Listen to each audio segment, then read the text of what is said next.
আর এইটাই যদি একজন মাতারিকে দেন, সে যতই মোটা তাজা হোক আর যত উসালম্ব হোক, তার ঢিল ছোড়ার ভাবটা থাকবে, এইভাবে ইটটা নিবে, এইভাবে মার।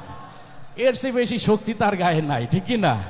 যদি একজন মাতারিকে দেন, সে যত শক্তিশালী হোক, তার আবৃত্তি ঢং, বলো বীর বলো চির উন্নত মম শির, শির নেহারি আমারই নত শির, ওই শিকর হিমাদ্রির।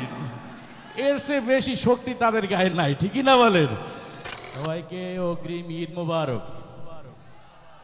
কুরবানি ঈদ শুধু আনন্দ না, আমাদের উড়াধুরা গরুর গোস্ত খাওয়া, ঠিক না?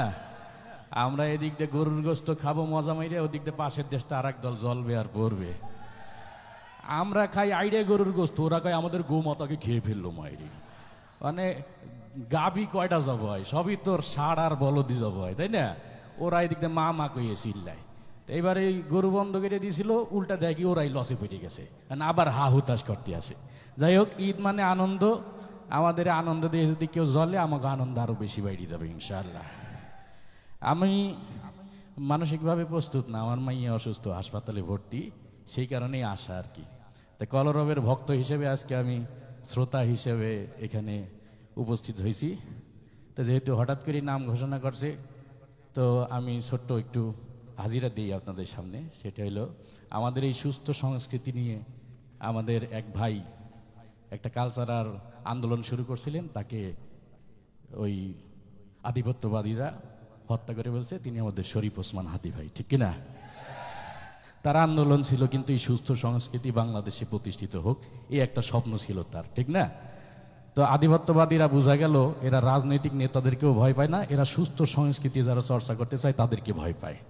যার কারণে এই নির্বাচনের আগে কোনো নেতারে মারে নাই, একজন শরীফ ওসমান হাদিকে মারছে, ঠিক না? আর শরীফ ওসমান হাদি ভাইকে মারার পরে আমরা মাদ্রাসার আলেমুলামা সহ আপামার জনতার চোখে পানি বের হয়েছে, সবাই কান্নাকাটি করছে। একটা দল আছে, তারা শরীফ ওসমান হাদির জন্য কান্দে নাই, তারা কাঁদছে হারমোনিয়াম ভাঙিয়ে ফেলাইছে, ঢোল তবলা ভাঙিয়ে ফেলাইছে, এই কারণে, ঠিক না? এরা হইল বাংলাদেশের প্রগতিশীল এবং নাস্তিক্যবাদ একটা দল। এরা সব সময় এই আমাদের বিপক্ষে থাকে, ইসলামের বিপক্ষে থাকে। এই নাস্তিকদের বিভিন্ন প্রকার আছে, তাদের মধ্যে একটা প্রকার আছে নারীবাদী, আমরা যাদেরকে আদর করে নেড়িবাদী বলে থাকি আর কি। এই নেড়িবাদীদের বক্তব্য কি, যে ইসলাম নারীকে তার যথাযথ সম্মান দেয় নাই। কেন সম্মান দেয় না? এদেরকে যদি জিজ্ঞেস করেন যে ইসলাম নারীকে সম্মান দিল না কিভাবে, কবি যে বাপের সম্পত্তি অর্ধেক দিছে, এখানে ঠগাইছে। তো ওরা অঙ্কে কাঁচা, কারণ বাপের সম্পত্তি অর্ধেক দিছে, ওইটাই তো বোনাস পাইছে। ভাইরে যে ডবল দিছে, ওই ভাইয়ের তো খরচ আরো 3 ডবল, ঠিক না? ভাই বাপ মারে দেখতে হয়, ভাই বোনদেরও দেখতে হয়, নিজের সন্তানদেরও দেখতে হয়। আর সে যা পাইছে তার কি কোনো খরচ আছে? তাহলে এইখানে তো ইসলাম তারে আরো সম্মান দিছে। ইসলাম যেখানে রাজরানীর মতো সম্মান দিছে, যে তোমরা নারীদের কোনো ঘর থেকে বাইরে হইতে হবে না, তোমরা রাজরানীর মতো বাড়িতে বসে থাকবা, যা কষ্টের কাম আছে সব পুরুষরা করবে। আর ওদেরকে যদি বলা হয় নারীর সম্মান কিসে, বলবে আমরা নারীকে ঘর থেকে বাইরে করে আইনে কামলা খাটাবো, রিক্সা চালক বানাবো, ইটের ভাটার শ্রমিক হবে নারীরা, এটাই নাকি নারীর সম্মান। তাই আপনারাই বলেন, এটা কি কোনোদিন সম্ভব? ইসলাম নারীকে ঘর থেকে বাইরে হতে নিষেধ করছেন রাজধানী হিসেবে রাখার জন্য, ঠিক কিনা? আর সৃষ্টিগতভাবেই পুরুষ কখনো নারীর কাজ করতে পারবে না, নারী কখনো পুরুষের কাজ করতে পারবে না। এটা আল্লাহ তাআলা সৃষ্টি করছেন ওইভাবে। আমরা পুরুষরা যেমন কঠিন পরিশ্রম করতে পারি, নারীরা কি ওইটা পারবে? আমাদের মতো রিক্সা চালাইতে, আমাদের মতো কামলা খাটতে, এই কোদাল দিয়ে মাটি কাটতে, এটা কি নারীর দ্বারা সম্ভব? কারণ তাদেরকে বানানোই হয়েছে কোমলমতি করে, নরম করে। তারা নরম ভালো ভালো মানে সহজ সহজ কাজ করবে, কঠিন কাজগুলোর দায়িত্ব আমাদেরকে দেওয়া হয়েছে। তো এই সৃষ্টিগতভাবেই যেখানে আল্লাহ তাআলা আলাদা করে দিয়েছেন, এখানে ওরা যতই আন্দোলন করুক আর মিছিল মিটিং করুক, জীবনে কি পুরুষের সমান হইতে পারবে নারী? এর একটা ছোট্ট উদাহরণ দিই আপনাদের।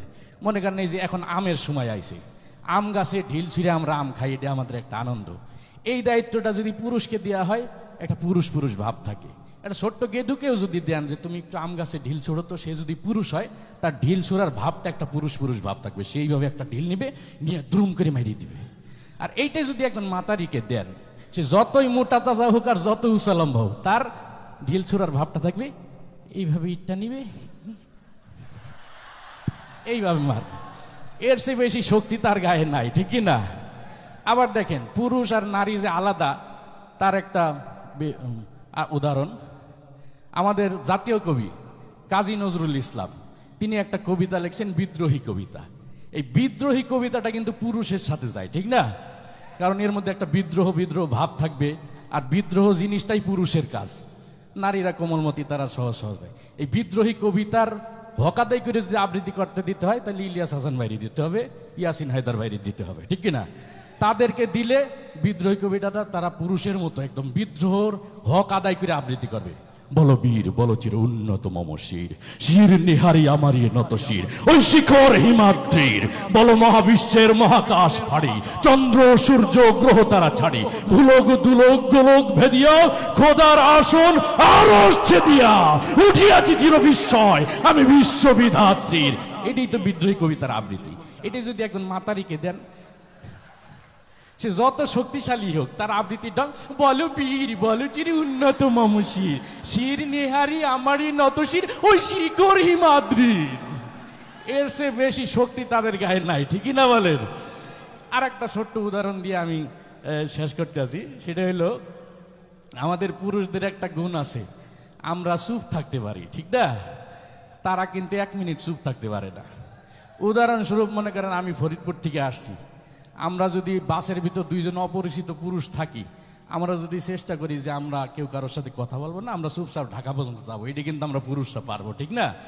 আর 2 জন নারী যদি হয়, এটা তাদের দোষ না, এটা তাদের ওই নরম স্বভাবের একটা গুণ আর কি। 2 জন নারী যদি পাশাপাশি বসে, 1 মিনিট যাওয়ার আগে আপা আপনি কোথায় যাবেন, কোথায় বাড়ি, এই যে গল্প শুরু করিয়ে দেবে, গন্তব্যে পৌঁছাইতে পৌঁছাইতে তারা 2 জনে একদম পরাণের বান্ধবী হয়ে যাবে। বাস থেকে নামার সময় দেখবেন 2 জন 2 জনে গলাত গল্লি ধরে কান্দা শুরু করে দিচ্ছে। তো এটার দোষ না, তাদের গুণ। কিন্তু তারা চুপ থাকতে পারে না 1 মিনিট। কিন্তু এই নারীবাদীরা তো কোনো সময় এটা মানতে নারাজ।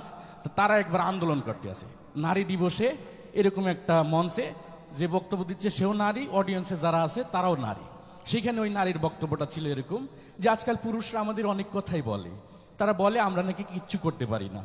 আমাদের ব্যাপারে তারা সবচেয়ে যে বড় অভিযোগটা দেয় সেটা হলো আমরা নাকি কখনো চুপ থাকতে পারি না। আজকে আমি সহ সকল নারী 1 মিনিট চুপ থেকে প্রমাণ করে দিব আমরা নারীরা সব পারি। তাই সে চুপ থাকবে, ঘড়ি আছে হাতে, যা শুরু হচ্ছে সময়, আমরা এখন 1 মিনিট চুপ থাকবো সবাই। এবারে ঘড়ি দেখতে আছে, তা মোটামুটি 20 সেকেন্ড গেছে এইভাবে। যখন 20 সেকেন্ড পার হয়েছে,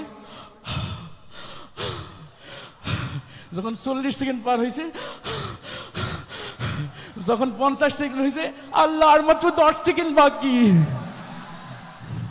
বোঝা গেল তারা 1 মিনিটও চুপ থাকতে পারে না, ঠিক কিনা? তার মানে সৃষ্টিগতভাবেই আল্লাহ রাব্বুল আলামিন পুরুষ আর নারীকে আলাদাভাবে বানাইছে। এই কারণে তারা যতই আন্দোলন করুক আর মিছিল মিটুক করুক, কখনো পুরুষ আর নারী এক হইতে পারবে না, ঠিক কিনা বলেন? তাই যে সমস্ত নারীবাদীরা আমাদের মা বোনদেরকে সমান অধিকারের নামে ঘর থেকে বের করে বেপর্দা বানাইতে চায়, ওদেরকে আল্লাহ তাআলা না সঠিক বুঝ দান করেন। আমাদের মা বোনদেরকেও যেন আল্লাহ তাআলা হেফাজত করেন। সবাইকে ধন্যবাদ। অগ্রিম ঈদ মুবারক। আসসালামু আলাইকুম ওয়া রাহমাতুল্লাহ। অনেক ধন্যবাদ।